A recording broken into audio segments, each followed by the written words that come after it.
மாமா கிட்ட பேசணும் போல தான் இருக்கு. கால் பண்ணா திட்டுவாவ, நீ படிக்காம என்ன பண்ற எக்ஸாமை வச்சுக்கிட்டேன்னு. என்ன செய்ய, எக்ஸாம் வந்தது சரியா பேசக்கூட முடியல. இப்போ செந்தில் மாமாக்கு உடம்பு பரவாயில்லையான்னு கூட தெரியல. பேசாம மெசேஜ் பண்ணி பார்ப்போமா? ஏன் மெசேஜ் பண்ணுன்னு கேட்டா மாமாக்கு உடம்பு பரவாயில்லையான்னு கேட்க தான் பண்ணேன்னு சொல்லிடலாம். அதுதான் சரி. ஃபோன் எங்கே வச்சேன்? அச்சோ, ரூம்லேயே வச்சுட்டேன்னு நினைக்கேன். சரி சரி, ரூமுக்கு போய் மெசேஜ் பண்ண வேண்டியதா. ஐயோ, யாரும் வடச்சத்தம் கேட்குது. அம்மா வரவன்னு நினைக்கேன். மக்களே.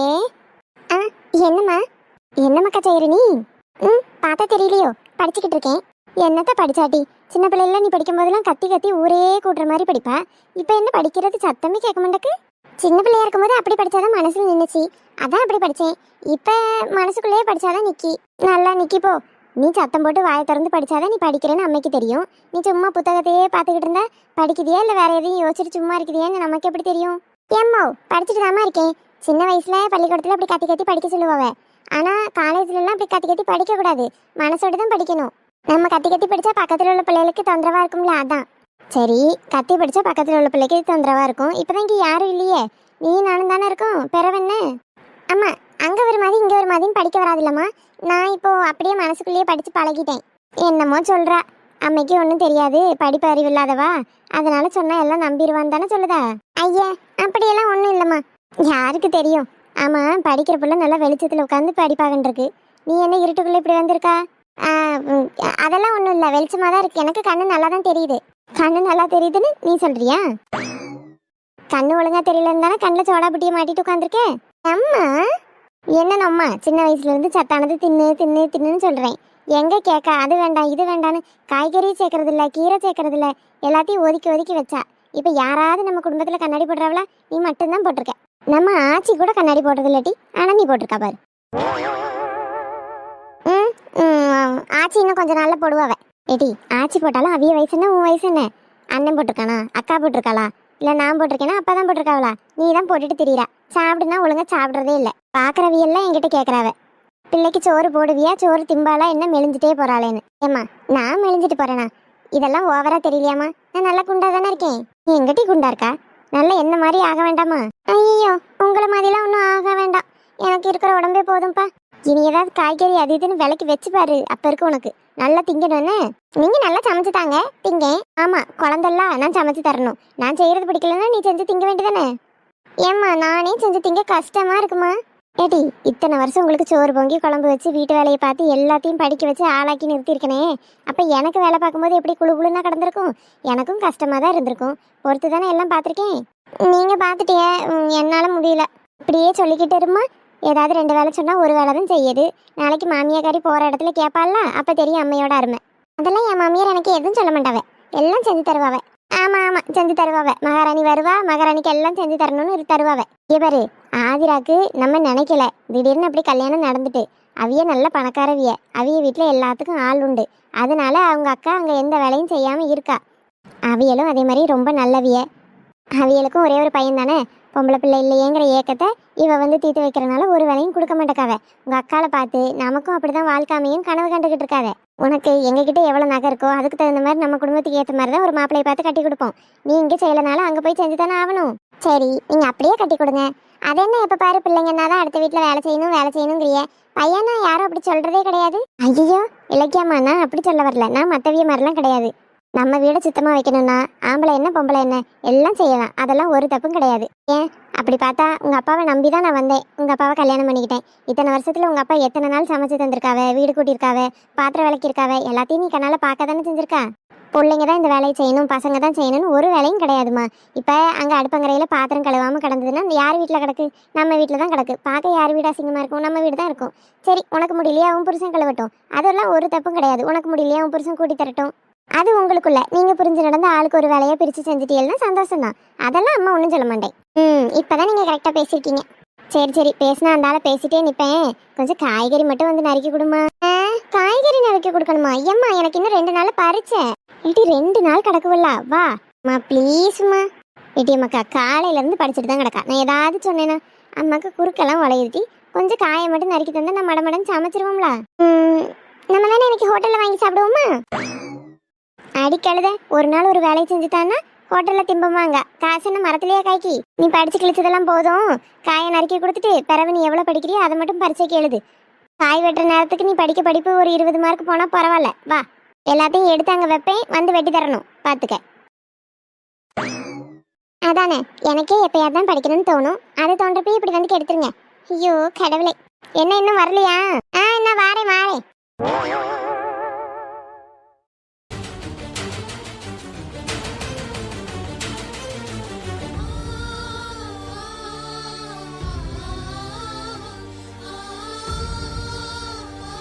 என் தங்கச்சி கூட இத்தனை வருஷம் பேசாததுக்கு காரணமே நாங்க பார்த்த பையன் வேணான்னு சொல்லி உதறி தள்ளிட்டு அவ ஒருத்தர் விரும்புறாங்கிற விஷயத்த கூட எங்ககிட்ட சொல்லாம அவங்க கூட ஓடி போனதுதான். இப்படி ஆசையா இத்தனை வருஷம் வளர்த்த தங்கச்சி இப்படி பண்ணிட்டாலேன்னு தான் மனசு வேதனையில இருந்தேன். ஆனா இப்ப என் மகனும் அதே தான் பண்றான், அதுவும் என் தங்கச்சி மகளை. இப்ப இந்த இடத்துல நான் கோவப்படுறதா இல்ல நிதானமா யோசிச்சு பாக்குறதான்னு தெரியல. இத்தனை வருஷம் என் தங்கச்சி கிட்ட பேசாம இருந்தாலும் அன்னைக்கு ஒருத்தன் என்கிட்ட பணத்தை திருட முயற்சி பண்ணான்னு என் தங்கச்சி மகன் தான் ஓடி வந்தான். என் தலையில இளநீ விழ போகுதுன்னு இலக்கிய அன்னைக்கு என்ன காப்பாத்தினான். எனக்கு அடிபட்டுருச்சுன்னு தெரிஞ்ச உடனே மொத்த குடும்பமும் வந்து நிக்கிறாங்க. நான் அவங்கள விலைக்கு ஒதுக்குனாலும் அவங்க என் கூட சேரதான் துடிக்கிறாங்கன்னு எனக்கு புரியுது. என் தங்கச்சியை நான் எத்தனை வருஷம் ஆசாசியா வளர்த்துருப்பேன். இப்ப திரும்பி பார்த்தா எனக்கும் என் தங்கச்சிக்கும்னு ஒண்ணுமே இல்லை. இத்தனை வருஷம் அவட்ட பேசாம நான் நேரத்தை வீணடிச்சிருக்கேன், நாட்களை வீணடிச்சிருக்கேன். அது மட்டும்தான் புரியுது. இதுக்கு மேலேயும் இப்படியே இருக்கிறது சரியில்லை. எது சரியா இருக்குமோ அதை தான் பண்ணணும். என்னங்க, என்ன இங்க நின்னுட்டு இருக்கீங்க? எது வேணுமாங்க? எடுத்து தரட்டுமா? இல்ல இல்ல ஈஸ்வரி, எதுவும் வேண்டாம். மாறேன். மருமகள்லாம் எங்க? அவியலா வீட்டுக்கு பரத்தால தான் எல்லாரும் இருக்காவ. நான் துணி துவச்சிக்கிட்டு இருந்தேன், அங்க எல்லாம் பேரனோட விளையாண்டுக்கிட்டு இருக்காவ. ஏங்க என்னாச்சு? இல்ல இல்ல, ஆளை யாரையும் காணுமேன்னு கேட்டேன், வேற ஒன்றும் இல்லை. சரி, நான் கொஞ்சம் வெளியே போயிட்டு வரேன். ஏங்க என்னங்க சொல்றீங்க? வெளியே போறீங்களா? எல்லாம் தெரிஞ்சுதான் பேசுறீங்களா? இப்பதான் ஆஸ்பத்திரி போயிட்டு அங்கிருந்து டிஸ்சார்ஜ் பண்ணியே வந்திருக்கோம். அதுக்குள்ள ஏங்க வெளியே போயிட்டு? அது வெயில் கொஞ்ச நெஞ்ச வெயில அடிக்கி. நல்ல ஒரு வாரம் ரெஸ்ட் எடுங்க. வேலையெல்லாம் தான் மாறன் பாத்துக்குவானே, பிறகு என்னங்க, பொறுமையா வெளியே போய்க்கிடலாம். இல்லம்மா, நான் ஒரு முக்கியமான இடத்துக்கு போக வேண்டியது இருக்கு, போயிட்டு வந்துடுறேன். அட என்னங்க இது, போகும்போது எங்க போறீங்கன்னு கேட்க கூட கூடாதுன்னு சொல்லுவாவ. நீங்க எங்க போறீங்கன்னு வேற தெரியல, ஏதாவது சொல்லுங்களா? போயிட்டு வந்துட்டு சொல்றேம்மா. சரி இருங்க, நான் தம்பியவாது கூப்பிட்டு விடுறேன், அவன் கூடயாவது போயிட்டு வாங்க. இல்ல ஈஸ்வரி, அங்க நான் தனியா தான் போகணும்னு நினைக்கிறேன், விருப்பமும் படுறேன். போயிட்டு வந்து நான் சொல்றேன். ஏங்க வெயிலுக்குள்ள திரும்ப ஏதாவது தலைவலி வந்துருச்சு, ஏதோ ஒன்று ஆயிடுச்சுன்னா எங்களுக்கு எப்படிங்க தெரியும்? தம்பி இருந்தால் உங்களுக்கு கொஞ்சம் அப்பப்போ நல்ல நிறுத்தி வச்சு ஏதாவது வாங்கி கொடுத்து கூட்டிட்டு போவாம்ல. ஏங்க சொல்றதே கேட்க மாட்டேங்கிறிய? டாக்டர் தான் ரொம்ப சிரமப்படக்கூடாது, நல்லா ரெஸ்ட் எடுக்கணும்னு சொன்னாவல்ல. நான் ஒன்றும் சிரமப்பட மாட்டேன். எப்படி போறேனோ அதே மாதிரி நல்லபடியா திரும்பி வந்துடுவேன். நீ ஒன்றும் வருத்தப்படாத. ஏதோ கெட்ட நேரம் அடிபட்டுருச்சு, அதுக்குன்னு அப்படியே வீட்டுக்குள்ளேயே முடங்கி கிடக்க முடியாதுல்ல. சொல்றத கொஞ்சமாவது கேளுங்க. ஒன்றும் இல்லை ஈஸ்வரி, நீ துவைச்சு முடிச்சுட்டு நீ கொஞ்ச நேரம் ஓய்விடு, நான் வந்துடுவேன். இந்த மனுஷன் என் பேச்சை ஏன் கேட்கவே மாட்டேக்காரு? இப்பதான் பெரிய ஆபத்துல இருந்து தப்பிச்சு வீட்டுக்கு கூட்டிட்டு வந்திருக்கோம். அதுக்குள்ள இப்படி போறேன்னு காலை கிளப்பிட்டு எங்க போறாரு? எங்க போறேன்னு சொல்ல மாட்டேக்காரு. ஏதாவது ஆயிட்டுன்னா நாங்க என்ன செய்வோம்? அம்மா என்ன இங்கே நின்றுட்டு இருக்காங்க? அம்மா. ஐயா வா மக்களே. என்னாச்சுமா, முகம்லாம் வாடின மாதிரி இருக்கு, ஏன் சோகமா இருக்கிய? நான் என்னத்தையும் சொல்லுவேன், எல்லாம் உங்க அப்பா தான். அப்பாவா? அப்பா என்னம்மா செஞ்சாரு? ஐயா இப்பதானே ஆஸ்பத்திரி வரைக்கும் போய் அடிபட்டு வந்திருக்காரு. டாக்டர் என்ன மக்கா சொன்னாரு? நல்லா ஓய்வு எடுக்கணும்னு சொன்னார்ல, அதே தான் உங்க அப்பா கிட்ட நானும் சொன்னேன். உறக்க வரல, சத்த நேரம் உட்காந்துருக்கேன்னாரு. அதனாலதான் பின்னாடி துவைக்க வந்தேன். துணி காயப்போட கிளிப் டப்பாவை எடுக்கலான்னு உள்ள போனா ரூம்ல எல்லாமே எந்திரிச்சு இடையில நின்றுகிட்டு இருந்தாரு. இங்க என்னங்க நிக்கிறீங்க? என்னன்னா வெளியே போறேங்காரு. இந்த வெயிலுக்குள்ள ஏங்க வெளியே போறீங்க? டாக்டர் தான் ஓய்வு எடுக்க சொல்லியிருக்காருல, இருங்க அப்படின்னா இல்ல நான் போயே ஆகணுங்காரு. சரி தம்பியவாது கூப்பிடுறேன், தம்பி கூட போங்கனதுக்கு அதெல்லாம் இல்ல, நான் தனியா தான் போகணும்னு விருப்பப்படுறேன், போயிட்டு வந்து சொல்றேன்னு கிளம்பி போறாருயா. சொல்ல கேட்காம போறாரு. என்னம்மா சொல்லிட்டு இருக்கீங்க? வெளியே போயிட்டு இருக்காரா? ஆமா மக்கா. என்னம்மா, நீங்க என்னையாவது கூப்பிட்டு விட்டுருக்கலாம்ல? ஐயா நான் சொல்றது கேட்டு ஒரு செகண்ட் நின்னாதானே உன்னை கூப்பிடுறக்கு. கேக்கையே இல்லை, வண்டி எடுத்துட்டு போயிட்டு இருக்காரு. இவ்வளோ அவசரமா எங்க போறாருன்னு வேற தெரியல. சரிம்மா, நீங்க ஒன்றும் வருத்தப்படாதீங்க. பின்னாடி மாமா இருக்காரு, எதுவும் சொல்லாம வந்துட்டேன், போய் அவர்கிட்ட மட்டும் சொல்லுங்க, நான் வண்டி எடுத்துட்டு போறேன். எங்கேயாவது இருந்தா பார்த்து கூட்டிட்டு வரேன். என்னம்மா? சரி மக்களே, பார்த்து பத்திரமா கூட்டிட்டு வாயா. இப்படி வெயிலுக்குள்ள அலையாதேன்னு சொல்லிட்டு வா மக்கா. சரிம்மா, நான் பாத்துக்கிறேன். இந்த அம்மாவால இதெல்லாம் உட்காந்து வெட்டிட்டு இருக்க வேண்டியது இருக்கு. கண்ணெல்லாம் எரியுது.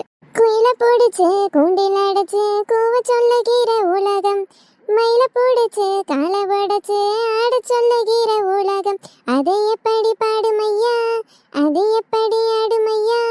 ஓ இப்படி வேலை செய்யாம என்ன பாட்டு? பாட்டு கூட பாட விட மாட்டேக்காவ. செஞ்சிருதாமா இருக்கேன், அடமடன் செய்தி நேராவது. சரி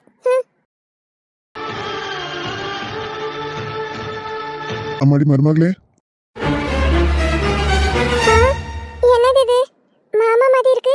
மாமா எதுக்கு நம்ம வீட்டுக்கு வர போறாரு? அம்மா சொன்னது உண்மையா போயிருச்சு. போச்சு. எனக்கு கண்ணாடி போட்டு கண்ணு தெரிய மாட்டேங்குன்னு நினைக்கேன். ஐயோ, இனிமேல் ஒழுங்கா காய்கறி கீரைலாம் சாப்பிடணும். அட என்னாச்சு? பதிலே பேச மாட்டேக்கா இலக்கியா? மாமா உண்மையா தான் வந்திருக்காரு போல. மாமா. அம்மா எங்கம்மா? அம்மாவா? வாங்க மாமா. அம்மா உள்ள இருக்காங்க, கூப்பிடுறேன். ஒரே நிமிஷம் மாமா. ஐயோ, மாமா வீட்டுக்கு வந்திருக்காரு. என்ன பண்றதுன்னு ஒண்ணும் புரியலையே. அம்மா, அம்மா. ஏடி என்ன? அம்மா சித்த இங்க வாங்க. ஒரு வேலை கொடுத்தா செய்யறது கிடையாது. அதுக்குள்ள 1000 தடவை கூப்பிடுறா. வாரேன் இரு. ஏடி என்ன? எதுக்கு அழறனா? அம்மா எனக்கு பெருத்தெல்லாம் யாருன்னு பாருங்க. அண்ணே. அண்ணமோர அப்பன் ஸ்தானந்தா அடி என்ன மோர இப்ப நானுந்தா. அண்ணே. அம்மாடி தெய்வான, இந்த அண்ணனை மன்னிப்பியாம்மா? ஐயோ, என்னண்ணே பெரிய பெரிய வார்த்தைலாம் பேசுற? உன்னை மன்னிக்கிறதுக்கு நான் யாருண்ணே? அம்மாடி, உன்னை இத்தனை வருஷம் வீட்டை விட்டு பிரிச்சு வச்சதும் உன்கிட்ட பேசாம உன்னை ஒதுக்கி வச்சதும் தப்புதாம்மா. என்ன மன்னிச்சிருமா. ஐயோ, என்ன பெரிய பெரிய வார்த்தைலாம் பேசுற? எனக்கு எனக்கு நீ வீட்டுக்கு தேடி வந்ததே ரொம்ப சந்தோஷம்ண்ணே. என்னால நம்பவே முடியல. ஏதோ கனவு மாதிரி இருக்குண்ணே. கனவில்லம்மா, நிஜம்தான். வெட்டி கபருவோம் வீராப்பு வைராக்கியம்னு உன்னை இழக்க பார்த்துட்டேம்மா. இத்தனை வருஷமா உங்ககிட்ட பேசாம உன் மனசை எவ்வளவு நோக்கடிச்சிட்டேன். இப்படி என்னம்மா நீ தப்பு பண்ணிட்ட? பிடிச்சவங்க கூட வாழணும்னு ஆசைப்பட்ட. எனக்கு இருந்த கோவம் என்கிட்ட நீ சொல்லலையே. சொல்லியிருந்தா நானே சேர்த்து வச்சிருப்பேனேங்கிற ஒரே ஒரு விஷயம்தான். அதுக்காக கோவப்படலாம். இத்தனை வருஷம் கோவப்பட்டு இப்படி ஒரு கல்லஞ்சக்காரனா நடந்திருக்கணுமா? அப்படியெல்லாம் ஒன்றும் இல்லைண்ணே. நீ என்ன புரிஞ்சுக்கிட்டு வந்ததே எனக்கு சந்தோஷம்ண்ணே. என்ன பழைய மாதிரி உன் அண்ணனா ஏத்துக்குவியா தெய்வான? ஐயோ ஐயோ அண்ணே, இப்படி ஒரு நாள் என் வாழ்க்கையில வராதான்னு நான் எதிர்பார்க்காத நாளே இல்லை தெரியுமா அண்ணே. இத்தனை வருஷமா நீ என்னைக்கு வருவேன்னு பார்க்காத நாளே இல்லைண்ணே. என் மனசளவில் எவ்வளோ கஷ்டப்பட்டாலும் என்னைக்காவது சேர்ந்துருவோன்னு ஒரு துளி நம்பிக்கையில தானே இவ்வளோ நாள் நான் வாழ்ந்துக்கிட்டே இருக்கேன். இந்த நிமிஷம் இந்த உலகத்திலேயே சந்தோஷமானவை யாருன்னு கேட்டால் நானாக தானே இருப்பேன். என்ன மன்னிச்சிருந்தேன். அன்னைக்கு நான் அப்படி பண்ணியிருக்க கூடாதுண்ணே. அதனால தான் நீ இத்தனை வருஷம் என்னை ஒதுக்கி வச்சுட்டேன். என்ன தயவு செஞ்சு மன்னிச்சிருந்தேன். என்கிட்ட பழைய மாதிரி பேசுனேன். பேசாம மட்டும் போயிடாதுண்ணே. ஐயோ ஐயோ அம்மா, என்னம்மா பண்ற? எலும்புமா, நானே திரும்பி வந்திருக்கேம்மா. இப்படி எல்லாம் காலில் விழுந்து சங்கடப்படுத்தாதம்மா. உன்னை ஒதுக்கி வச்சதுக்கு நான் தான்மா காலில் விழுவணும். எலும்புமா. ஆராரோ அறியாரோ அடி நீ யாரோ இப்ப நான் யாரோ. ஆராரோ அதாதண்ணே, நான் ஒரு கிறுக்கி. வீட்டுக்கு முறையாக வந்திருக்கேன். உன்னை உட்காருன்னு கூட சொல்ல முடியலண்ணே. ஆனந்தத்தில் திகச்சு போய் நின்றுட்டேன். வாண்ணே, வந்து உட்காருண்ணே. நீயும் அழாதம்மா. நம்ம தான் சேர்ந்துட்டோம்ல. இனி நம்ம 2 பேரும் எதுக்கும் அழக கூடாது. சந்தோஷமா இருக்கணும். அழாதம்மா.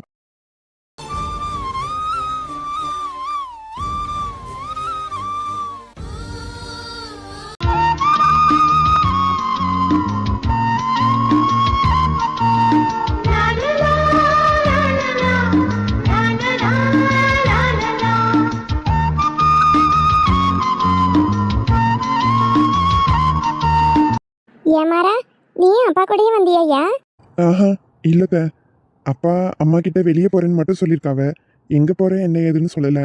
அம்மா இப்போ தானே உடம்பு சரியில்லாமல் போய் நல்லா இருக்கு, வீட்டிலே இருங்க, எதுக்கு இப்படி போகணும் வெயிலுக்குள்ளேன்னு சொல்லியிருக்காவ. ஆனால் அப்பா அதை கேட்காம இல்லை நான் போயே ஆகணும்னு சொல்லிட்டு வந்திருக்காவ. அந்த நேரம் நான் அந்த வழியாக வந்தேன். அம்மா நிற்கிறத பார்த்துட்டு என்னாச்சுன்னு கேட்டேன். அம்மா தான் சொன்னாவ, இந்த மாதிரி அப்பா வெளியே போயிருக்காவையா, சொல்ல கேட்காம போறாவ, எங்கே போறாவன்னு தெரியல, சித்த பார்த்துட்டு வான்னு. நானும் அப்பாவை ஊருக்குள்ளே அங்கே இங்கேன்னு தேடிக்கிட்டு இருந்தேன். வர வழியில் அப்பா வண்டி வாசலில் நின்னதை பார்த்தேன். அப்பா வந்திருக்க மாட்டாருன்னு தான் நினச்சேன். ஒருவேளை வந்திருப்பாரோ அப்படின்னு தான் உள்ளே வந்தேன். நீங்களும் அப்பாவும் பேசிகிட்டு இருந்ததெல்லாம் கேட்டேன். அதான் த. அப்படியாயா? ஏனே அன்னிக்கிட்ட சொல்லிட்டு அண்ணியும் கூட கூட்டிகிட்டே வந்திருக்கலாம்ல. இப்படி சொல்லாமல் கொள்ளாமல் வந்திருக்க நீ. இல்ல தெய்வான, சொல்லி எல்லாத்தையும் கூட்டிட்டு வரணும்னு ஆசைதான். நீ என்ன மன்னிச்சு ஏத்துக்கிடுவியா, என்கிட்ட பேசுவியான்னு என் மனசுல ஒரு பல குழப்பம். அதான் நம்ம போய் பேசிட்டு அதுக்கு பிறகு கிட்டலாம் சொல்லிக்கிடலான்னு வந்துட்டோமா. வேற ஒன்றும் இல்லை. அட என்ன மாமா இப்படி நினச்சிட்டீங்க? உங்ககிட்ட அம்மா பேசாமல் போயிடுவாங்கன்னு நினச்சிங்களா? எப்போ பாரு உங்கள் பராணம் தான் வீட்டில் ஓடிட்டே இருக்கும். எங்கள் அண்ணன் எப்போ பேசுவான், எங்கள் அண்ணன் என்ன பண்ணுறான், எங்கள் அண்ணன் இப்படி இருக்கானே, என்னை இப்படி வெறுத்துட்டானேன்னு ஒரே அழுகையும் கம்பளமுமாக தான் இருக்கும். சொல்லப்போனால் இந்த நாளுக்காக தான் எங்கள் அம்மா பல வருஷமாக காத்துக்கிட்டு இருக்காங்க. எங்கள் அம்மா போய் உங்ககிட்ட பேசாமல் போகிறதாவது. ஏட்டி கம்முன்னு இருட்டி. அது சரிதான். என் தங்கச்சி என்னைக்கும் அன்னைக்கு இருந்த மாதிரியே அதே பாசத்துல தான் இருக்கா.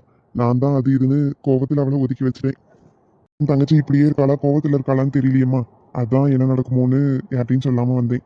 சரிண்ணே, நான் போய் டீ போடுறேன். அம்மா, அடிக்கிற வெயிலுக்கு எதுக்கு டீ? மோர் போட்டு கொடுப்போம், இல்லைன்னா ஜூஸ் ஏதாவது போட்டு கொடுப்போம்மா. எங்கள் அண்ணன் எவ்வளோ வெயில் அடித்தாலும் எவ்வளோ மழை கொட்டினாலும் இஞ்சி டீ தான் குடிப்பான். அவனுக்கு அதுதான் ரொம்ப பிடிக்கும். என்னண்ணே? அத்தை கரெக்டாக சொல்கிறீங்க. அப்பா ஜூஸு மோர் அதை விரும்புறதை விட இஞ்சி டீ தான் குடிப்பாரு. உங்களுக்கு எப்படி தெரியும்? ஐயா மாறா, அது ஏன் அண்ணன் மறந்துட்டியோ? சின்ன பிள்ளையிலேருந்து எங்கள் அண்ணன் அப்படி தான். நான் பார்த்த வரைக்கும் எங்கள் அண்ணன் அப்படி தான். இன்னமும் அப்படி தான் இருப்பான்னு தெரியும் ஐயா. அப்படியே இருக்கமா தங்கச்சி, கொஞ்சம் கூட மாற்றம் இல்லை. சரி இருண்ணே, டீ போட்டு எடுத்துகிட்டு வரேன். மருமகனே, உங்களுக்கு என்ன வேணும்? மாமாக்கு மோர். டீ மாறன்னு கேட்டால் நீ சொல்லிக்கிட்டு இருக்க. தம்பி நீ சொல்லியா? ஆ, மோர் தான் அத்தை. இலக்கிய சொன்ன மாதிரியே மோர் கேட்கீங்களே. ஆமாம் அத்தை, எனக்கு மோர்னா பிடிக்கும். சரி தம்பி, அண்ணனுக்கு டீயும் உங்களுக்கு மோரும் போட்டு எடுத்துட்டு வரேன். ம், சரிங்க அத்தை. என் மாமனுக்கு என்ன பிடிக்கும்னு எனக்கு தெரியாதா என்ன? எனக்கு பிடிச்சது அவளுக்கு தெரியாமலா இருக்கும். அதான் சரியா சொல்லிட்டா. ஓஹோ, 2 பேரும் இந்த அளவுக்கு ஆயாச்சா? என் மகனுக்கு என்ன பிடிக்கும்னு என்னை விட என் மருமகளுக்குலாம் நல்லா தெரியுது. அம்மாடி தெய்வான, நாளைக்கு நீ வீட்டில் எல்லாத்தையும் கூப்பிட்டு நம்ம வீட்டுக்கு வரணும், சரியா? நம்ம வீட்டில் நாளைக்கு விருந்து சாப்பாடு உனக்கு போட போறேன். நான் இத்தனை வருஷமா உனக்கோ இந்த பிள்ளைகளுக்கோ ஒண்ணுமே பண்ணதில்லை. முறையே நம்ம வீட்டுக்கு வராவ. எல்லாத்தையும் நல்லா கவனிக்கணும். பிள்ளைகளுக்கு ஆசைப்பட்டதெல்லாம் வாங்கி தரணும்னு நினைக்கேன். முடியாதுன்னு மட்டும் சொல்லிடாதம்மா. நாளைக்கு நிச்சயம் நீ எல்லாத்தையும் கூட்டிட்டு வரணும். அண்ணே, இப்படி நீ சொல்லிட மாட்டேன்னு தான் நான் காத்து கிடந்தேன். நிச்சயம் எல்லாத்தையும் கூட்டிட்டு வரேனே. சரிம்மா, ரொம்ப சந்தோஷம். அப்ப நான் கிளம்பட்டுமா? என்னண்ணே இது, இவ்வளோ தூரம் வந்துட்டு ஒரு டீ தான் குடிச்சிருக்க, சாப்பிட்டுட்டு போனால் கேட்க மாட்டேக்க. இல்லைத்த, நாங்கள் வீட்லேயே சாப்பிட்டுட்டோம். இங்கே வர்றது எதுவும் பிளான் பண்ணி வரலல்ல, அதான் அங்கேயே சாப்பிட்டுட்டோம். அடுத்த முறை வரும்போது நிச்சயம் சாப்பிட்றேன் த. ஆமாம்மா, அடுத்த முறை எப்போ வந்தாலும் என் தங்கச்சி கையால சாப்பிட்டு தான் போவேன். என்ன அடுத்த முறை என்ன அடுத்த முறை? இனி அடிக்கடி வரணும். ஆமாம், முந்தி மாதிரிலாம் திரும்ப பேசாமல் அப்படியே ஒதுக்கி வச்சிடக்கூடாது. இத்தனை வருஷம் பேசாமல் நீ எவ்வளோ நாள் இருந்தியோ அதுக்கு பல மடங்கு என்கிட்ட நல்லா பேசி என்னை நல்லா வச்சுக்கணும். என்ன? நிச்சயமா தெய்வான. சரிண்ணே, அம்மாவை கேட்டதா சொல்லுண்ணே. நாளைக்கு நிச்சயம் எல்லாத்தையும் கூட்டிட்டு வரேன். ம், சரிம்மா. அப்போ நாங்கள் போயிட்டு வரோம் த.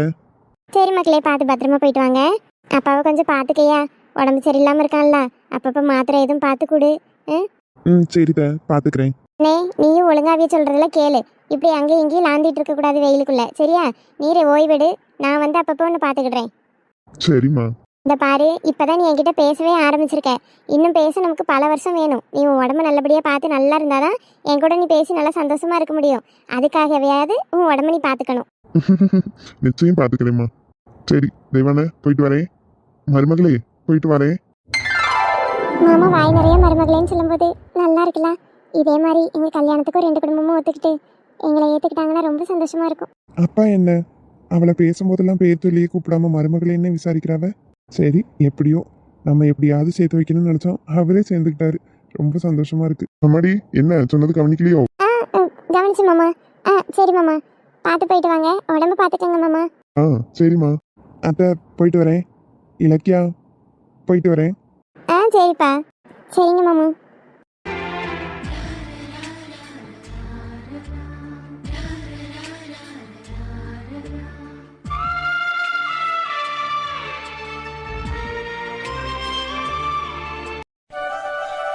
என்னடி முத்து இது, இப்படி காலில் அடிபட்டு உட்காந்துருக்க? ஐயோ, அதை ஏண்டி கேட்குற? நல்லா தான் இருந்தேன். மதியானம் போல் ரூம்குள்ளே இருந்தேனா, அத்தை கூப்பிட்டாங்க.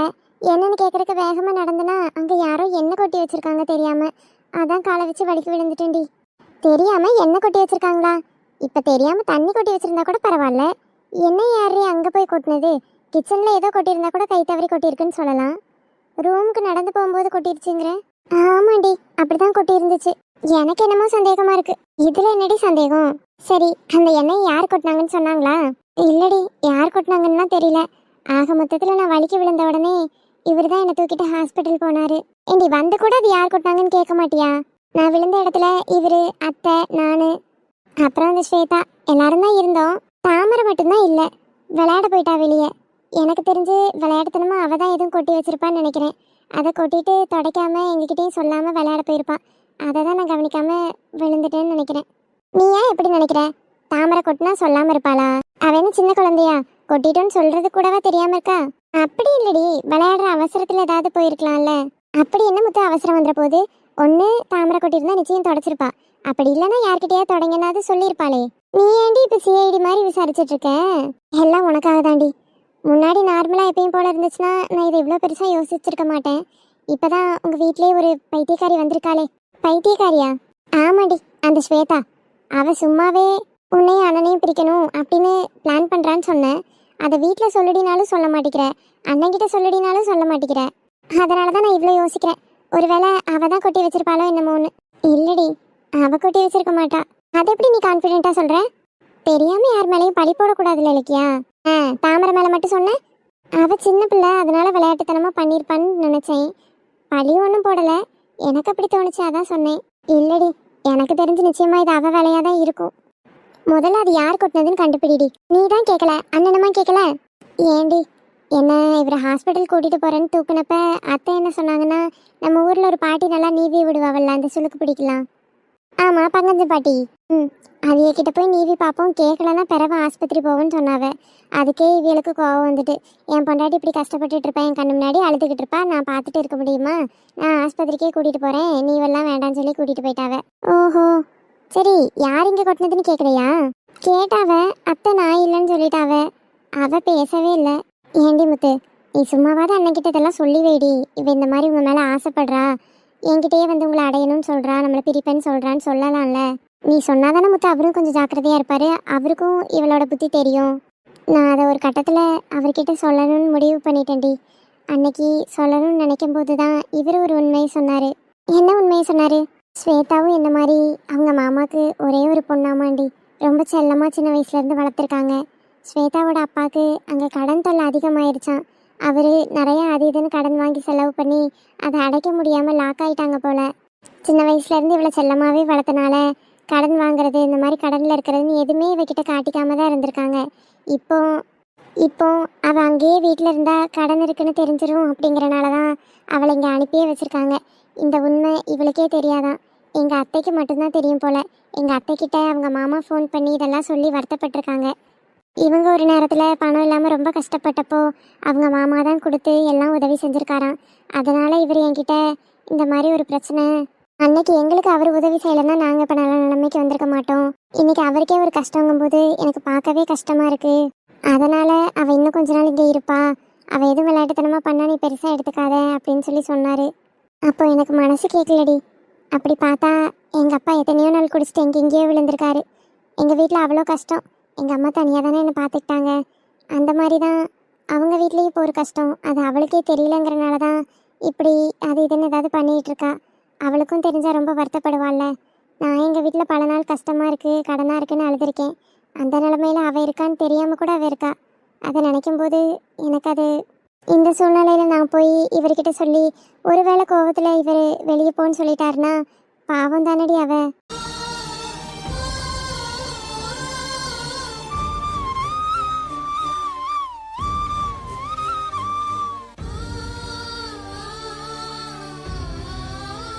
முத்து, உன் நல்ல மனசு யாருக்கும் வராதுடி. அவள் உன் புருஷனை பங்கு போட நினைக்கிறா, உன்னை பிரிக்கணும்னு நினைக்கிறான்னு எல்லாம் தெரிஞ்சும் அவள் கஷ்டப்படுறா. பாவம் கடனில் இருக்காங்கிறனால நீ அவகிட்ட இந்த உண்மையும் சொல்லாமல், அவளை பற்றின உண்மையும் யார்ட்டையும் சொல்லாமல் மறைச்சி வச்சுருக்க. உன்னை மாதிரி மனசெல்லாம் யாருக்கும் வராதுடி. ஆனால் ஒன்று, நல்லவளாக இருக்கலாம், ரொம்ப நல்லவளாக இருக்கக்கூடாது. நீ உன்னோட இதையும் பார்த்துக்கோ, சரியா? அவள் கஷ்டப்படுறாளேன்னு அவளை மட்டும் பார்த்துட்டு உன் வாழ்க்கை எதுவும் ஆயிரப்போகுதுடி. பத்திரமா இரு.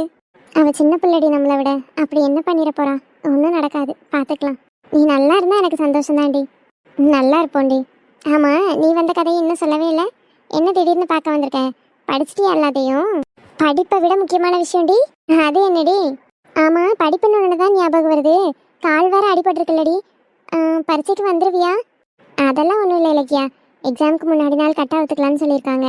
இப்போ மருந்து வச்சு கொஞ்சம் நல்லா டைட்டாக கட்டி விட்டுருக்காங்க அந்த சுளுக்கு போக, அவ்வளோதான். அப்போ சரி சரி, நீ விஷயத்த சொல்லு. என்னடி சொல்ற? நிஜமாவா? நிஜம் தாண்டி முத்து, நான் என்ன அப்புறம் பொய்யா சொல்றேன்? ரொம்ப சந்தோஷமா இருக்குடி. எப்படி திடீர்னு உங்க மாமா வந்து பேசினாரு? அதெல்லாம் எனக்கு தெரியாது, ஆனா பேசிட்டாரு. நாளைக்கு எங்களை வீட்டுக்கு வர சொல்லியிருக்காரு. நாங்களும் போவோம், அவ்வளோதான். 2 குடும்பமும் சேர்ந்துடும். ரொம்ப சந்தோஷமா இருக்குடி. அப்புறம் என்ன, ஒரே ஜாலி தான். அதான் 2 குடும்பமும் சேர்ந்துட்டாங்களே, இனி உங்க லவ் விஷயம் வீட்டுக்கு தெரிஞ்சாலும் பிரச்சனை இல்லை. சுமூகமாக கல்யாணம் பண்ணி வச்சிருவாங்க. வாழ்த்துக்கள். அதுவும் சரிதாண்டி, 2 குடும்பமும் எப்படியோ சேர போறாங்க. நாளைக்கு 2 குடும்பமும் நல்லா பேசி சிரிச்சிட்டாங்கன்னா எனக்கு அது போதும். அதுக்கப்புறம் எங்கள் விஷயம் எப்போ தெரிஞ்சாலும் எப்படியாவது யாராவது ஒருத்தராவது சப்போர்ட் வாங்க. நிச்சயம் நடக்கும். சீக்கிரம் நீயும் அண்ணனும் மனக்காலத்துல இருப்பீங்க பாரு. உன் வாய்க்கு டைரி மில்க் தாண்டி போடணும். இது என்னடி புதுசா இருக்கு? எல்லாரும் உன் வாய்க்கு சக்கரை போடணும், இனிப்பு போடணும்னு கேள்விப்பட்டிருக்கேன். அது என்ன டைரி மில்க்? ஏய், உனக்கு டைரி மில்க் தானடி பிடிக்கும், அதான் சொன்னேன்.